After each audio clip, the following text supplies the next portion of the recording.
السلام عليكم، كي دايرين؟ بخير، لاباس عليكم؟ كي دايرين مع الصحيحه؟ صراحه توحشتكم وحتى نتوما توحشتوني، انا عارفه هذا الشيء. مهم غبرت عليكم. كانت عندي شي ظروف، هذاك الشيء علاش. مهم اليوم جيت نشارك معكم هاد الكيكه الزوينه اللي كتجي غزاله. الا كانوا جاي عندكم هكا الضياف ولا شي حاجه كتجي كتحمر لكم وجهكم، وكيجيو فيها قطع هكا بزاف تبارك الله. صراحة كتجي هاد الكيكة هادي مفشفشة وزوينة، هانتوما كيفاش كتشوفوا كتجي عالية ورائعة. وحتى المقادير ديالها ماشي فيها شي مقادير بزاف، يعني متوفرة في كل بيت. كتجي هاد الكيكة هادي كتجي هكا مفشفشة وهكا رطبة. والأحسن حاجة إلا باتت في الثلاجة كتجي باردة وزوينة صراحة البنات. هكا وكتجي رطبة كما كتشوفوا بحال البونج، وكتجي معلكة مع هداك الكناج اللي غادي نوجدو دابا. غادي تشوفوه معايا في هذا الفيديو هذا. كناج كيجي ساهل ماهلي، يعني ما غاديش تحتاجوا فيه شي مقادير بزاف. مهم بسم الله على بركه الله كندوزو المقادير. هنا كنحتاجوا كاس ديال الزيت كاس ونص ديال الحليب. هنا كندير بالكيسان ديال العنبه كما كتشوفوا. هنا عندي كاس ونص ديال السنيده، وهنا عندي 3 ديال الكيسان مغربلين ديال الدقيق الممتاز. 3 ديال الكيسان، 3 ديال الخمارات من فئه 8 غرام كما كتشوفوا. وقبيصه هنايا ديال الملحه، وشاسي ديال الفاني، ديال هكا سكر فاني. صافي كناخد هكا شاسيه ديال القهوه سريع الذوبان. وهنا عندي معلقه ديال الكاكاو المر الممتاز، 3 د البيضات بحراره المطبخ. صافي هنايا كناخد واحد المول وواحد الفوي، كنوضع فيهم هكا 3 د البيضات يكونوا كما قلت لكم بحراره المطبخ. صافي وكتطربوهم وكتزيدوا عليهم هكايا كاس ونص ديال السنيده. وتا كتخلطوا الخليط مزيان، يعني كيبان لكم هذاك الخليط هكا، يعني ولا على اللون ديالو ولا ابيض، يعني هكا مايل البيوضه. صافي كتزيدوا عليهم هذاك الكاس ديال السنيده. كما قلت لكم راني كنعبر بالكاس ديال العنبه، نتوما تعبروا بالكاس اللي متوفر عندكم، غير هو عبروا به المقادير كاملين يعني يكون نفس القياس. صافي هذه هي المقادير ديال هذه الكيكه، يعني مضبوطه، يعني اي كاس عبرتوا به راه غيجيكم هو هذاك. غير مهم يكونوا المقادير كاملين بهذاك بنفس هذاك الكاس اللي عندكم. مهم اللي عندها كاس العنبه راه ما غاديش تحير. هنايا كما شفتوا راني زدت كاس ديال الزيت وخلطت هكا مزيان. كما كتشوفوا الخليط ها هو تجانس مع بعضياتو. هنا كنزيد كاس ونص ديال الحليب. هنا الحليب بارد، يعني ماشي سخون، حليب بارد. صافي وكنخلط مزيان. من بعد كنزيد هكا قبيصه ديال الملحه اللي كتعطي هذاك التوازن ديال السكر والملحه باش كتجي هكا زوينه. وكنزيد هنايا شاسي ديال الفاني اللي كيعطي واحد النكهه زوينه، خصوصا ملي كيكون هكا هو نيسكافي والكاكاو كيعطي واحد النكهه زوينه. هنا كنزيد نيسكافي كما كتشوفوا، وغادي نزيد هذيك المعلقه ديال الكاكاو. هنا الكاكاو من الاحسن انكم تاخذوا هذا اللي كيبان لكم مارو، ما تاخذوش هذاك اللي يكحل. هذاك اللي يكحل صراحه ما فيه حتى شي بنه. هذا المارو هذا فيه واحد المذاق ديال الكاكاو واعر.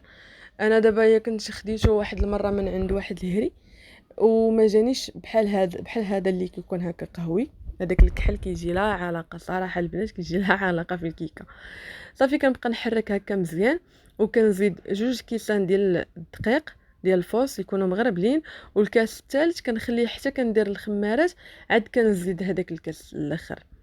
كما كتشوفوا كنحرك مزيان باش هادوك الكتل ديال النسكافي وديال الكاكاو كيتخلطوا حتى هما باش كيطلقوا في هذا الخليط هذا. كما كتشوفوا انا زدت هنايا الدقيق وغادي نخلط مزيان حتى يتخلط هذاك الدقيق. وغادي نزيد الخمارات غادي تغربلوهم ضروري. ضروري تغربلوا الخمارات باش ما يخليوش هذوك الحبيبات. صراحه البنات كتجي هاد الكيكه كتجي غزاله وملكيه، يعني راه ما غاديش تخطاكم من الدار، ديما تبقاو تصايبوها. وخصوصا الوليدات كيبغيو هاد الكيكات ديال الشكلاط كيحماقوا عليهم. صافي هنايا غادي نزيد هذاك الكاس الاخر اللي كتشوفوا. من بعد غادي ندوز باش ندهن المول، ندهنو هكا بالزبده والدقيق وصافي. وغادي نخوي فيها هذا الخليط هذا. كما كتشوفوا البنات هنايا دهنت المول بالزبده والدقيق. صافي هنايا كناخذ هاد الخليط هذا وكنكبو، ولكن كنكون هاز الزيت ديال الفوق باش ما يكونش فيه، ما يتكونوش ليا داك الهواء في الخليط. صافي هنايا كنكون شعلت الفران، يكون انا عندي الفران ديال هكا ديال الغاز، يعني كيكون بارد انايا كنشعلو كنخشي فيه الكيكه، ما كنخليش هكا يسخن. صافي كما كتشوفوا كان هكا كنفضها هكا فوق البوطاجي وكندخلها هكا الفران.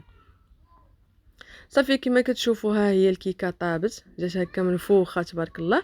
صافي من بعد غادي ناخذ هكا فورشيط وغادي نتقبها مزيان، ولا كان عندكم هكا كيغضو ولا هذاك ديال العود ديال الشوا، كتقبوها هكا مزيان باش ملي نصايبوا الكاناج تشربوا.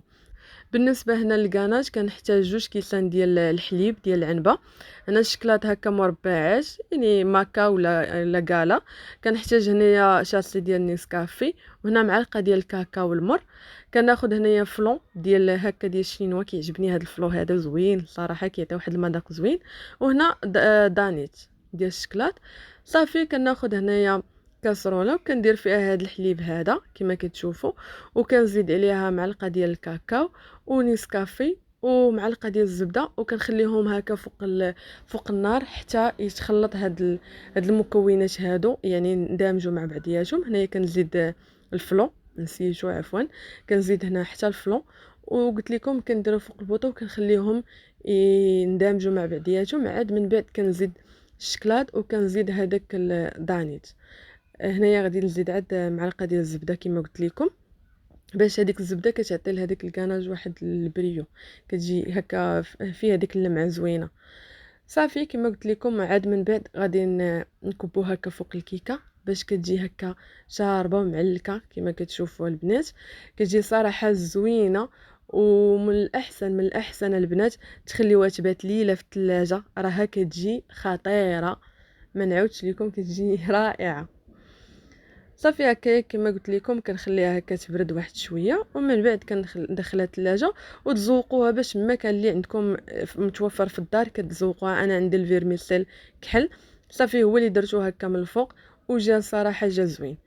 صافي هي هذه الكيكه ديالي كما كتشوفوا جات زوينه وجات هكا مفشفشه. هنا راه خليتها يعني حتى باتت، عاد وريتها لكم. هانتوما كما كتشوفوا البنات كتجي زوينه، البنات كتجي رائعه، كتجي هكا مفشفشه. وصراحه الى عجبكم الفيديو ما تنسوش انكم تبارطاجيو وديروا شي كومونتير زوين بحالكم وتدعموني في هذه القناه هذه. صراحه توحشتكم بزاف، والله العظيم لا توحشتكم بزاف. وان شاء الله ما يكون هذا الصيف غير فيه الوصفات ان شاء الله يا ربي، كنوعدكم ان شاء الله. وتهلاو في راسكم، والى فيديو جديد ان شاء الله قادم، ان شاء الله يكون فيه بزاف ديال الافكار وبزاف ديال الشهوات وبزاف ديال الكيكات والحلويات ان شاء الله، علاش لا يا ربي. وتهلاو في راسكم، بسلام عليكم.